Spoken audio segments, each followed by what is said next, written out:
Hi, I'm News Bulletin Sports Editor Randy Dickson.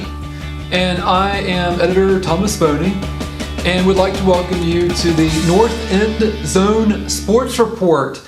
What is so hard about that, Randy? Well, I guess you've heard me screw it up for the last 4 weeks, so you know how not to do it. Friday was a really, really big night for Baker and Crestview, of course. What does that mean going forward? Well, yeah, for Baker, it's important because they beat the defending state champions Northview 24-20. This will give them a lot of emphasis, momentum moving to the playoffs. They closed the season with South Walton, which we'll talk about in a couple of minutes.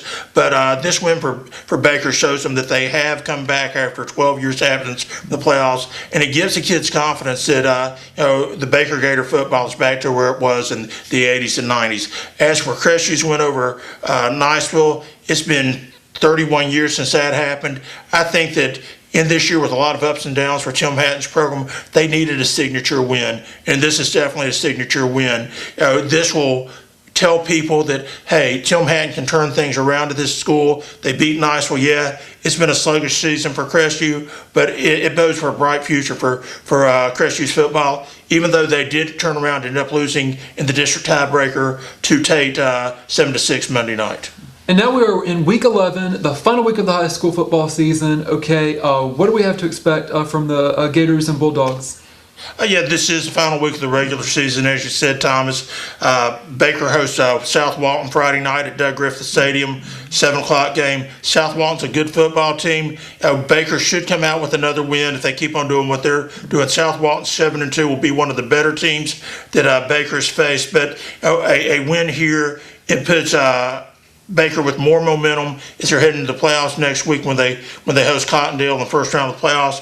As for Crestview, if they win Friday night against Pensacola High, that'll make them 5-5 on the season. The first time they've been even, not having lost more games than they won since 2010. And it'd be nice for the seniors to go out with a win. PHS comes into the game with a 2-7 record, so you gotta like Crestview's chances against those Tigers Friday night. And that game's at 7 o'clock at Jack Foster Stadium on the beautiful campus of Crestview High School. All right, do we know who is going to be facing Baker in the first round of playoffs yet? Yes, Baker will host Cottondale on November 15th at Doug Griffith Memorial Stadium on the Baker campus.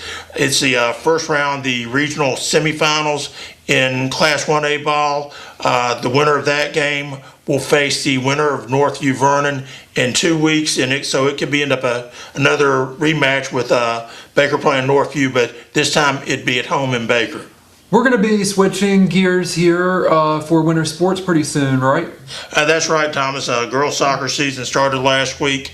Boys soccer season starts this week. I covered a couple of soccer matches last week. Girls basketball season, they're playing their preseason games this week. They start the regular season next week. 2 weeks from now, boys basketball regular season starts. So I'm making that transition as the football season winds down, as Baker gets through the playoffs, be hitting the winter sports full speed ahead, which is always the case this time of year. And there's girls weightlifting coming up too, and that's a high school. Of course, middle school will have the basketball and soccer. So there'll be a lot going on for the next few months. Thanks for sharing everything, and we hope that all of you will see us next Wednesday. We're here at 6 p.m.